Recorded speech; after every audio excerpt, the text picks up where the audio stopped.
A lot has happened since then, obviously, in everyone's world.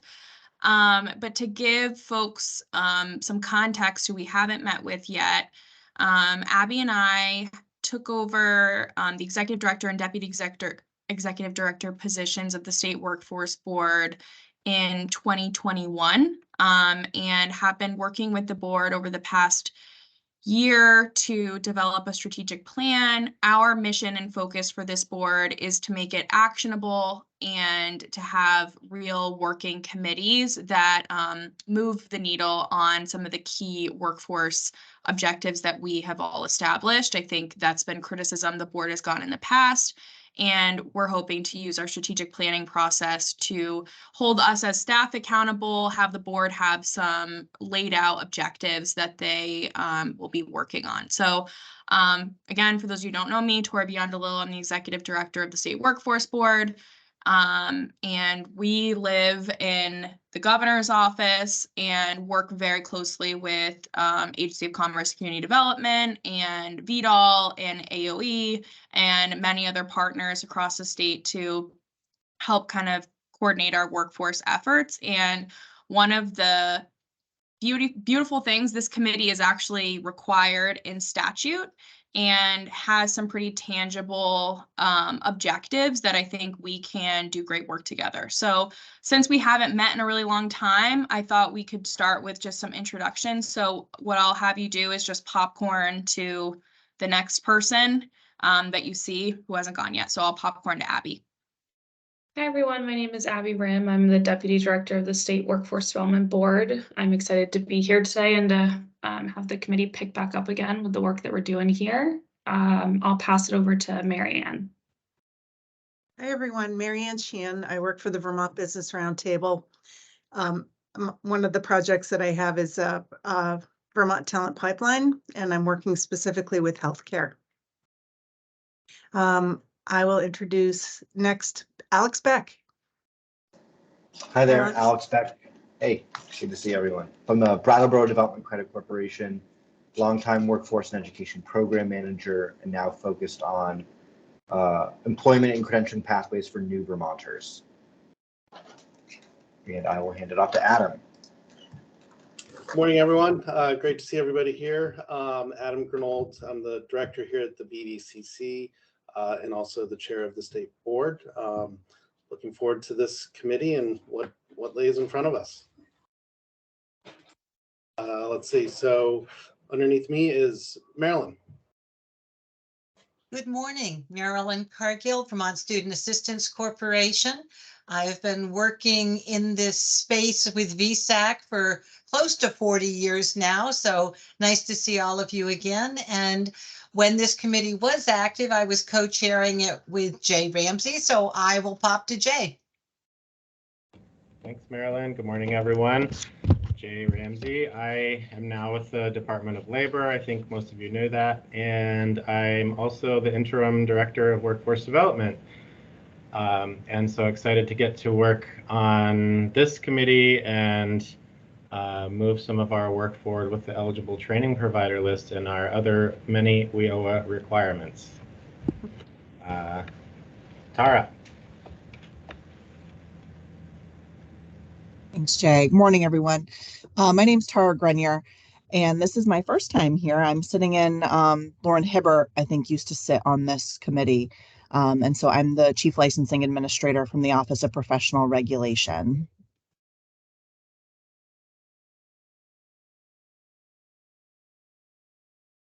Oh, I'm sorry. And I'll pass it on to Amanda. Thanks. I'm Amanda Arnold. I'm the Quality Assurance Manager with Higher Ability Vermont, formerly Vogue Rehab. We rebranded in the last year. And training and credentials is something that we've put a huge emphasis on over the last few years. And so it's a core part of what we've been doing with our participants lately. So very happy to be here and part of the conversation. Tom, pass it to you.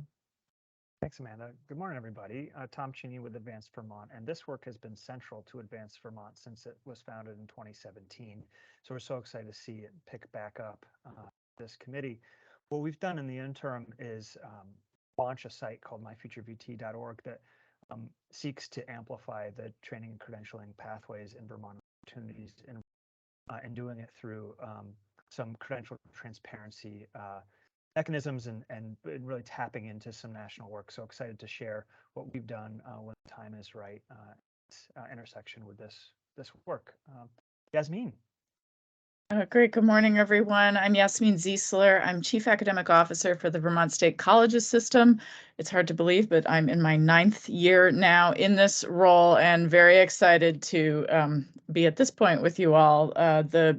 Working with our academic programs and particularly developing out the credential of value space for both our new Vermont State University launching as well as CCV, and thinking about how all of that programming is aligned with employment sectors is kind of the top of my to-do list again, so that feels great. Thanks, and I will turn it over to Molly. Morning, everyone. I'm Molly Mahar. I'm president of the Vermont Ski Areas Association, and I believe I was tapped to represent hospitality and tourism. So happy to be here this morning. Thank you.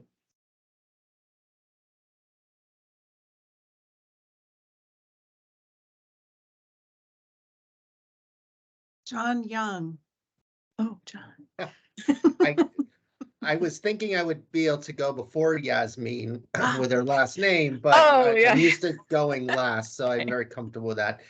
John Young, I direct the Vermont training program in the Department of Economic Development, work with employers and training providers across the state, started tracking certificates and apprenticeships probably about 4 years ago. And I think what we've collected was around 21 or 2,200 different certificates, maybe not different, but certificates and apprenticeships that we paid for. And happy to be on the committee. And I think I'm going to have a little bit different perspective than some partnering with the employers. Is there anyone we missed? Don't think so. All right, well, before we get into kind of the meat and potatoes of today's meeting, I just want to orient ourselves around kind of the importance of this work and the focus that we have in training and credentialing. I think there's a lot of exciting opportunities for this committee, mostly because and it's for the better. I think we're seeing more employers and we're seeing a bigger push to move away from the only credential of value being a 4-year bachelor's degree or a master's degree. And one of the things I think that employers struggle with when they're doing that sometimes is standardizing what competencies they're looking for in certain employees. And I think also as a prospective employee, if you're thinking, I can't afford to go to a 4-year university, but I really want to do X, Y, and Z career, and understanding what credentials I need or what base level competencies I need in order to get into that career, what are the paths to get there, and how do I get connected with an employer afterwards. So this committee serves a key function in identifying what we consider actually a credential of value. What does it translate to in the workplace? How do we have training providers that do these certain things? And I think it's very important to kind of re-up this work because this can be changing and ongoing. Employers can create their own, and we want to be able to stay with the current knowledge, the current time. We don't want to let we don't want a credential that is geared towards the early 2000s in manufacturing we want it to reflect the realities of today.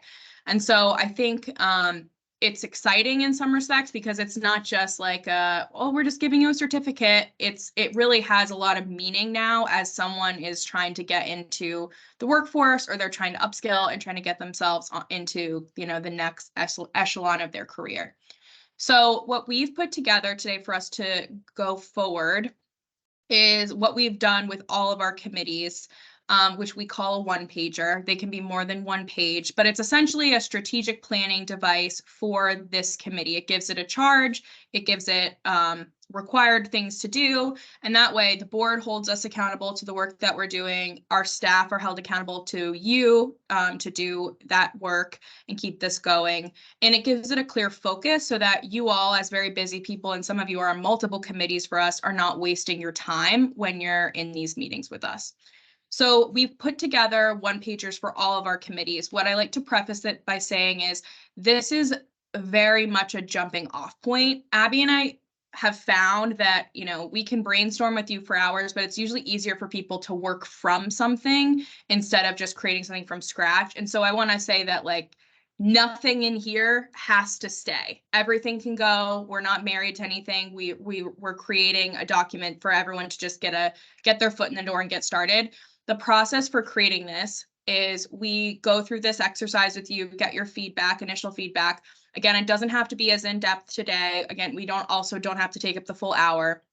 We take that feedback, we put it into the document, we put together an Excel sheet of who said what the feedback was, how we incorporated it into the document. We send it back to you. We do some of this by email. We have another meeting. We go through the process again, rinse and repeat. So everyone feels like they're a part of the process. They get their hands in there, but don't feel like if you don't say something today, it won't be incorporated later and it won't be a part of the plan. And all that to say, like, if you want to, you know, if you're more of like a hands-on tangible person and you're like, I'm just looking at it today, I don't really have any thoughts, but when we send it to you via email, you want to rip it to shreds with track changes, go ahead. That makes our lives easier. The more feedback we get, the better. So I just want to preface this by saying that, like, everything in here it can be changed. We're just giving ourselves a starting off point. So I'll have Abby. Oh, go ahead, Marianne. You're muted, I think. So my question is, like, as a jumping off point, did we take anything that Marilyn and Jay had developed in our first round? Yes. So we base this off of the findings of the former iteration of this committee. And trying to continue that work, but amplify it. So Abby, would you share your screen?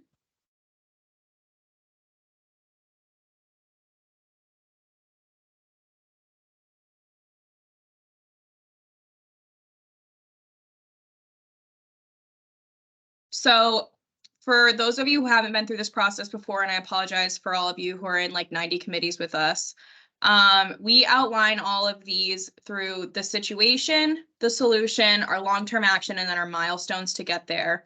And then at the bottom, you'll see we have like our lead partners, the committee role. The situation we use as like this is the current context of information, the fact pattern that we're basing our milestones and measures off. Our solution is the general direction that we want to take the committee in, and then our milestones and measures are exactly how we want to get there. We will have one thing Abby and I have talked about is that every year we'll have the committees and the board just look at the strategic plan and make sure there's no tweaks that need to be made. So it's not something that can't be changed each year. And then every 3 years, we'll just do a double check to make sure it meets the realities at that time. So just want everyone to know, like, it's an ongoing plan for a long period of time, but you're able to update it as we go. Voting on it doesn't mean it's final. So I don't need to go deep into the situation and the solution. You guys are welcome to look at that and give us feedback as you're making edits on your computer. But the general rule of thumb is, creating a credential of value is essential to our workforce right now. It's not necessary for everyone to obtain a 4-year degree, but we want more individuals to have the tools to obtain high demand, high value careers and provide for themselves and their family. The Credentialing and Training Committee is established in statute, has not been meeting for a very long time. And we're supposed to make recommendations or approve eligible training providers or specific credentials to help Vermonters obtain said skills. So that's the general situation. Our solution is essentially just in alignment with the recommendations from the Training and Credentialing Work Group made in 2019. The TCC will officially define credential value and will oversee and build on the WIOA eligible training provider eligibility and approval process, create tools and systems to assist in the recognition, use, and visibility of credentials, and promote these as well. And the idea is that, this committee is really actively helping promote in the long term all of these credentials, getting them out to people so they understand what their options are in their career. I'll pause for any questions. And Abby, I want credit that you didn't have to stop me there to pause for questions. Adam? Yeah, I don't know if everyone is grounded in the changes that took place to the eligible trainer list and process to get on that. Is that part of what you plan to dive into in today or in the future?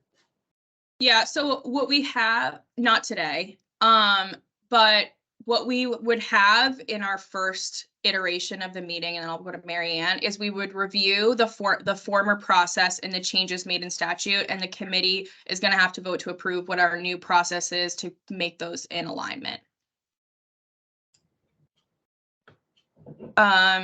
Mary Ann and then Jay. I was going to say Jay probably has the same question, but I think we spent a lot of time on a really what I would call elegant definition. And I was really happy with that. I'm not sure that we need to like go back and do the whole thing again, but maybe there's a place that we could just get that definition that we started with and work from that point. I don't know. Yes. No, we have it, and I think we can re-wordsmith this to be more clear. All we'll have, I mean, in the beginning, what we want the committee to do is essentially review the existing work, like that report that came out from the committee with the definition, with the procedures. And if there's any tweaks that they want to make to reflect the realities of today, we can do that, or we can move forward. But also, to Adam's point, reconcile the changes that have been made statutorily on that eligible training provider list. Jay and then John. Yeah. So But yes, Marianne, we can make that change. Okay. that the eligible training provider list is where the eligible training provider process is required in the Workforce Innovation and Opportunity Act, and the department has kind of a policy that changed maybe last year. We got some dings on an audit, so to make some changes to the policy and the process. And so I would expect in the next meeting, that I would come and talk about what the department is expected to do under WIOA and how it all works, or ideally how it would work. Mm-hmm. So, I want to make sure some part of our discussion is grounded in the WIOA requirements, and that for the purpose of this committee that we're oriented in a way to that, but also oriented in a way to what can we do to address things that WIOA doesn't address. Okay. Yeah, I think that makes a lot of sense, Jay. John and then Tom. Sure, thank you. And I think this is all good and wonderful. I think just throwing it out sort of covering statewide, and not to say that there's other credentials out there that maybe won't appear to this group as a credential of value, but yet something that's needed by our employers. What I get asked about a lot is some sort of a list or convening of certificate type programs across the state. And I'd love to see the charge of this group sort of be the collector and holder, whether that's through a separate piece at Department of Labor that employers can go and search for eligible trainings that they might be, but basically all trainings, right, that would be able to do that. So I guess just if we could think about adding sort of a list and links or something that we can provide on the employer end as well. Okay. Yeah, that's good feedback. Tom? Yeah, I agree with all that has been said. And I see that, John, a little bit in kind of the visibility of credentials to support employers, workers, education providers, but I think it's good to be explicit about that. I think that's a really important component of this work, is not only figuring out how we kind of catalog these credentials, identify what is a credential value, but also how do we make sure that the folks who need to know, and that's employers, the public, et cetera. A couple things to know. I think the process sounds great. There's been some changes in how other states have defined what a credential of value is that I think maybe informative to us as we finalize what our definitions should be. So it'd be great to bring some of those examples to the next meeting. Also kind of curious, I'm not seeing the mention of nor anyone from AOE here today. I know that there's Perkins, obviously, and that was, I think, a focus of Jay and Jay's participation last time. There's also, I think, other places across state government. I'm even thinking higher ability, where there's program eligibility based on what a credential is or what it might provide. And so I'm just wondering how we're going to make sure that we're kind of aligning this work across with AOE as well, and with other programs that maybe we're not identifying right away that may need to link into this. Okay. I don't remember if there's someone already from AOE who's supposed to be on the call, but might just not be today. But if not, we will make sure we're looping in someone from AOE. That's a point well taken. I think I have two thoughts. One, John, you sparked something. One of the great things about how the strategic plan process is coming together, I think, is like I could see the credentials of we're on in one of our other committees, the charge is creating these employer toolkits and employee toolkits that are easy and accessible for individuals to use. Being able to, by industry, for example, put in, if we're tailoring it to an employer, these 15 trainings are useful to your business for whatever, for this position, et cetera, et cetera. I think will be helpful in baking that into our other committees. So this work could be helpful in informing some of the resources we provide through our other sector-based committees. Tom, I will check on the AOE component, but it's also a point well taken of making sure that we're looping in other agencies and communicating with them.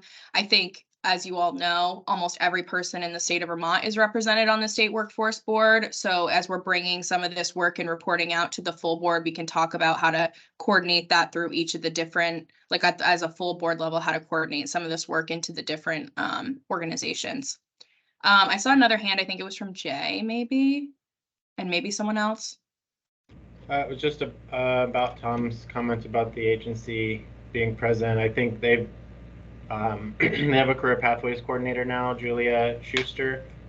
I don't know if she's the person to be on the committee, but they have worked through a process over the last year of identifying the credentials that each program of study in the tech centers offers. So it seems like they've gone through their own process of verifying that what the tech centers are doing is related to what business and industry is looking for, but to point taken that we should have some representation from them here just to make sure. One thing I think I missed in this one pager that I think I would probably include is also, we have a career pathways committee.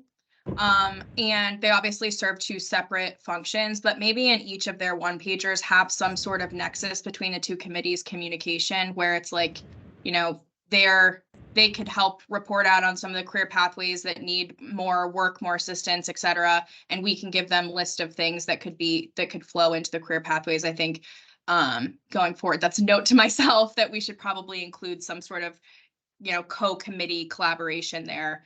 So they're not just working parallel. Alex?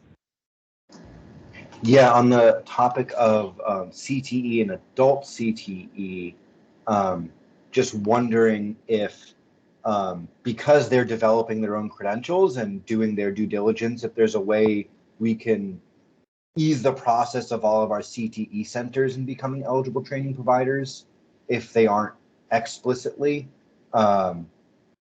Yeah, because I don't know how, I don't think they necessarily, if they're doing all the hard work and it's their career pathways, is it a function of this work to re-vet what they're doing, or can we just give all the CTE centers a stamp of approval based on that work in a different area? I believe there's some this is more of a Jay question. Maybe we can talk offline about this, but there are some federal requirements as it pertains to defining eligible training providers that we wouldn't be able to waive. But I think if we can make the process as transparent, clear, simple as possible within the scope of our rules for everyone, then I think, we want to be efficient. We don't want to be holding things up in this body. And to that point, just not to get in too far into the weeds, the federal government and under WIOA has a lot of reporting requirements to training providers that are on the eligible training provider list, and that is a disincentive for many small providers to be on the list. They don't want to follow up with wage information for all participants 1 quarter out, 3 quarters out, whatever it is. It's a very burdensome requirement. We have sent a letter to Senator Sanders, who's the chair of the Help Committee, pointing out that the way that the eligible training provider requirements are structured in WIOA, it doesn't work for a small state like Vermont. So as the Congress is considering what revisions to WIOA would look like, that would be one of them. But we just need to keep that in mind. We might be talking about things that meet a federal requirement and then things that don't meet a federal requirement, but that we want to have as a state because the federal program is has too many requirements. I think that's a really good point to remember. And I think that's one of the things we'd like to see with this committee. The reporting requirements is a problem. It's an onerous thing on some of the smaller training providers. As a committee, though, I think we need to understand there's credential value as it's defined through WIOA. And then if we're providing a resource to employers in terms of we recognize this as this provides a competency level that would fulfill your needs as an employer, understanding those two. And making sure that we are able to recognize both and have a place for both as we're trying to work through the WIOA reauthorization, which for those you understand is not a quick fix to anything. John, Adam, and then I'll go through the milestones. Sure, thank you. And sort of building off of what Jay was talking about and you a little bit, Tori, as well. And I think that was my original point of almost like having a subsection A, right, which is more focused on, the WIOA sort of credentialing and qualification. But yet a credential of value can very much be a credential of value, and either the training provider didn't choose to go through the WIOA steps, right, or didn't know about the WIOA steps. I feel as a credentialing, committee for us, we still need to recognize what's happening out there with training providers. So I don't know how that's going to work with Advanced Vermont, but I really feel like we sort of need a couple different subcategories of what we recognize, because not everybody's going to go through the approval process for WIOA, and that doesn't mean that it doesn't have a value. Yeah. Go ahead, Adam. Well, we're getting into the meat of it. This is where we left off in 19. And, this really is the issue, and then made worse by the changes, or not even the changes, I guess the state's new understanding of the federal requirements and the sort of longitudinal tracking of folks that Jay spoke of.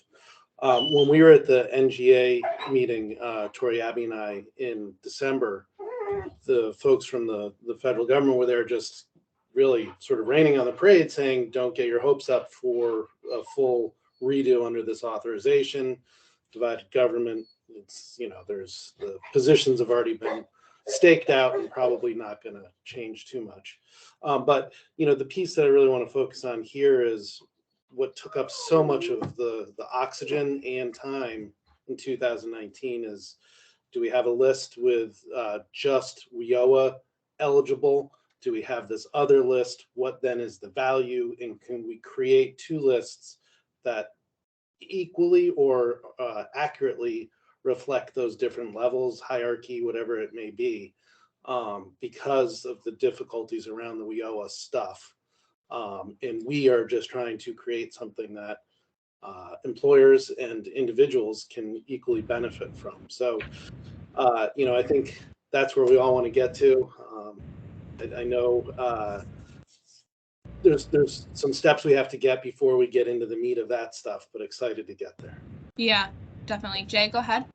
And just to step off of where Adam left here, I think if we can focus on the credentials and not who is providing the training that leads to the credentials, then we should be fine, because the eligible training provider list is about the entities that are providing the training and their reporting requirements.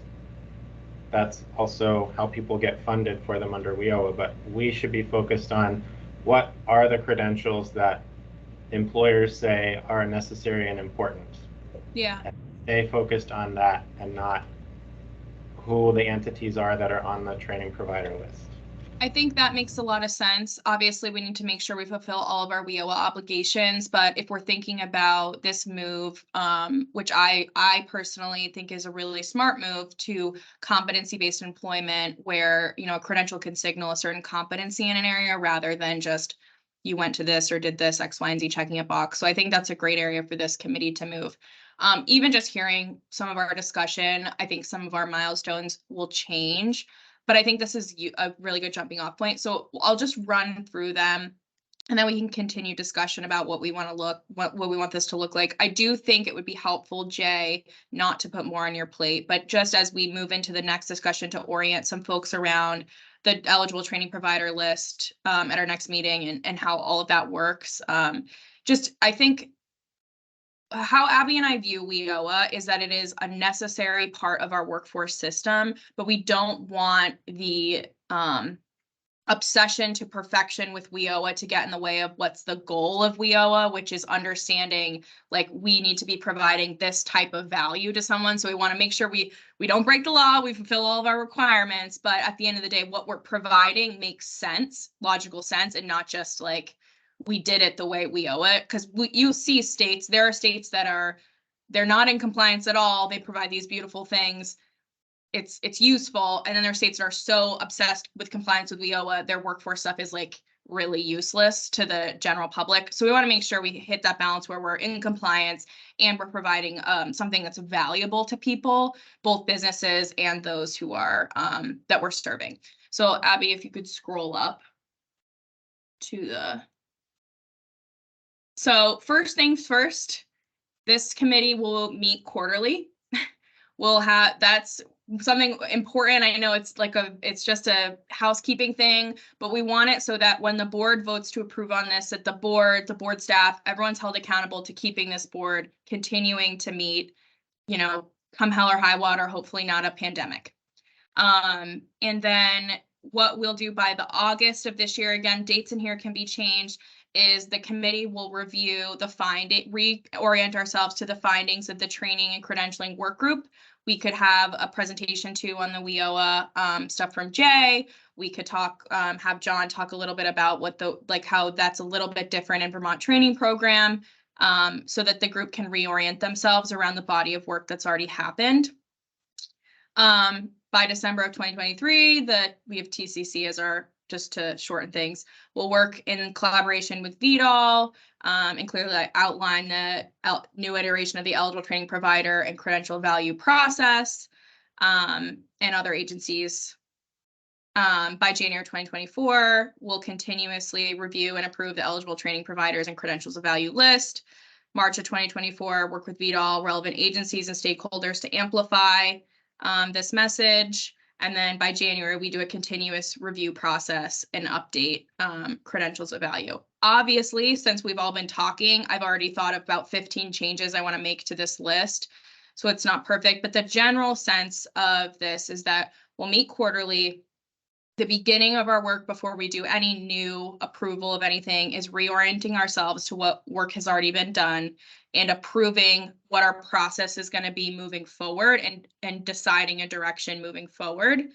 And then updating that and continuing to update it and review it as, you know, quarterly, yearly, as we get more information. Ideally, we want more folks to even come to us being like, I want to be, you know, I want to be a credential value. I want to be an eligible training provider, but we want to get ourselves to the point where our process is streamlined and we all understand where we are. So again, knowing that there's going to be now a lot of changes to this, any more feedback, more discussion, I think so far it's been very fruitful.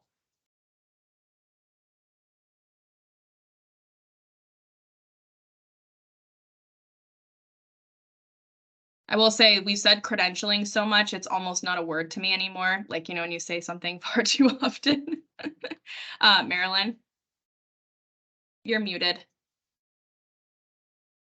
Yes, I am. Thank you. One question that I have is, how do you want feedback to come back? So I'm thinking about things that I think don't fit well into this, but at the same token are incredibly important. So we can have wonderful lists of credentials of value. We can have wonderful trainer lists. And if people can't find money to pay for those programs, never the two shall meet. But this doesn't feel like the right place necessarily for that conversation.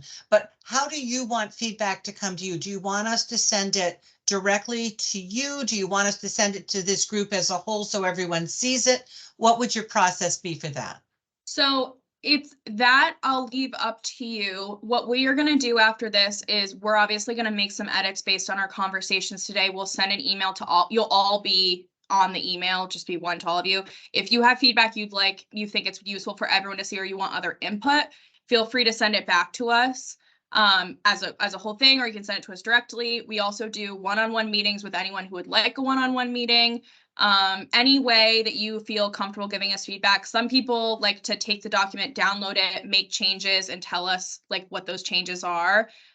We essentially, Abby and I compile all of those, like I said, into an Excel spreadsheet. We go through and we reconcile all of the changes. We send it back to you all and say, here's what we did. Is this get the nature of what you're looking for, you know, et cetera, et cetera. So whatever way you're most comfortable or the like makes the most sense in your mind to provide feedback, we put it all into, we can coordinate it all somewhere. So that's vague, but up to you. Okay. And I do think it's important to recognize, and one of the things we can do once we have our first iteration of working groups on the full strategic plan, it's a lot for everyone to read over, but I do think I want everyone, in each of the committees, I want everyone to focus on like their piece of the pie. What Abby and I are trying to do is understand how all of these things weave together and make sure they all weave together. So you're right, where it's like, yes, if they have the credential value, but they don't have the funding, you know, we need to understand that service delivery, how to make that nexus. That's through the one stop, that's through all these other entities. So we can show you once we kind of have that first, I want to have the first draft done, where some of that lives, and how the board's holding us accountable to some of those metrics. John? Yeah, thank you. And I think Marilyn brings a good point. Of course, I'm on the other side of that because we assist employers, right, that pay for the training, right, or at least 50% of that training, and then we use the other state money. So sort of just thinking about the two list pieces, potentially, you know, should one be more employer centric maybe or something, and then the other one more job seeker, whether it's through a WIOA type piece or something. I don't know, just throwing out brainstorming thoughts. But I do think, you know, when I meet with an employer and they go, you know, I'm looking for somebody with training X, and, you know, certainly I have a Rolodex of training X, but I might not have that. And it would be great to have sort of a repository of trainings across the state, or trainings that people have used. It could be across New England or even virtual. Yeah, and I think one of the things we're trying to think about too as we're developing out this plan, and I think that's good feedback, is so there's all this work on the back end, and this is one of those pieces of defining credential value, defining career pathways, you know, creating the system that functions well and we can understand and make sense to everyone. And then also understanding where the customer service aspect comes in and the folks that are actually interface, like what are the touch points we have with the people, with the employers, with the actual training providers, and ensuring that the people at that level are armed with the understanding and knowledge of these programs as well, so that it's the no wrong door approach we're talking about with the one stop, that anywhere they go, they're able to get to the right place and have the suite of services available to them. I think, you know, you all know, and it's a criticism of state government you get all the time. They're like, there's 500 websites. I can't sift through them all. I don't know where everything is. And that's no one's fault. It's just one of those things we're thinking about as you're building out this system, and certain areas of it do it exceptionally well, some don't. And so we're just trying to, I think that's a good point for us to keep in mind as we're building out the system as a whole, and we're doing all this work on the back end, that the folks that are interfacing with our you know, whoever the consumer is, have that knowledge and understanding. Alex? Yeah, I was going to kind of say similar things. There's a role of being a training coordinator. That's often a role that we play. And so whether it's grant funds or other funds that we get from private organizations, our job is to deliver a training at the least cost possible. And part of that is knowing what's fundable through partners like VSAC and WIOA. And so I think that, especially with our new Vermonter population, which, you know, the cost of ELL support is making all of our trainings more expensive, which is important and good that we're doing it. But so we can't do it. We can't do a training if it isn't WIOA eligible, reimbursable, or available through VSAC. And so, and I know that's not a priority for everyone. Like John has his money that people can spend on other things, right? But I think that the cost is really, or who's paying, or is really important at the end of things from the delivery standpoint, especially from more rural communities where we need to contract a third party to come in and deliver a training. And I agree. And I also think I want to recognize Tom too. I know you put something in the chat. Like this is a lot of the, like, we're not inventing a new concept. My Future VT, this is like the intent behind My Future VT. And so I think like it's important to recognize that we're not reinventing the wheel here, and like there's work that's already been done we can build upon. And I think one of the things Abby and I can do a little bit differently in our one pager as well is when we're talking about the stakeholder engagement, is who those stakeholders are, right? So if it's all like, if we need to after every time the staff needs to talk to all the RDCs, they need to talk to, you know, the guidance counselors at the schools, they need to, like, we could kind of build out a list of those people that need to have this information and do some type of regular orientation for them so they understand what's new, what's available. That could be something we put on the, you know, on our shoulders as a part of this committee, so that we can, you know, make sure everyone has access to the information, even if they're not necessarily within state government. Because Jay obviously could, you know, get his whole team oriented to the process and make but, you know, there's also some of these folks that are tangentially related, but not necessarily directly in state government purview that we could help kind of bring into the process. John? You're muted. Sorry. Okay. I think a great idea. And I think with Tom's list and Jay's list, as far as approved training providers, you know, we're doing a lot of work through DED on like DoD defense manufacturers, right? And so one of the big pieces we're doing is like gap type analysis. And I think if we can work to get a better inventory of what's going on across the state, we can look at that and do a gap analysis and maybe encourage some different trainings to become WIOA sort of approved training providers as well. So I think that could be a really important work for the committee, is to really what's missing out there, not necessarily just what we have. Well, and ideally, especially if we, you know, create a nexus between this committee and the Career Pathways Committee, you know, the Career Pathways Committee could be like, we need 600, you know, people to work at Beta in the next 5 years, and we don't have a training that does X in the state. It's probably a bad example because I feel like Beta has connections to every training provider in the state, but you know what I mean. And then we can say, okay, let's talk to our training providers. Who would it be in their scope to provide something like this? How would it work, et cetera, et cetera. So I think that those gaps could be like, that's a really great nexus, is like, what are our priorities? Where are some of these gaps that we could either empower people to fill, have new training providers pop up, et cetera, so that they want to be a part of the process. I think, you know, the WIOA piece is tough because, as Jay mentioned, like the reporting is onerous. It's a lot. But figuring out ways, like I think us as a board can do a better job through the one-stop system and providing the training providers more value. So hopefully making it so that they want to be a part of the process as well, might make it a little bit better. Alex, is that a new hand or an old hand? Old hand, sorry. Okay. Other thoughts or feedback from folks?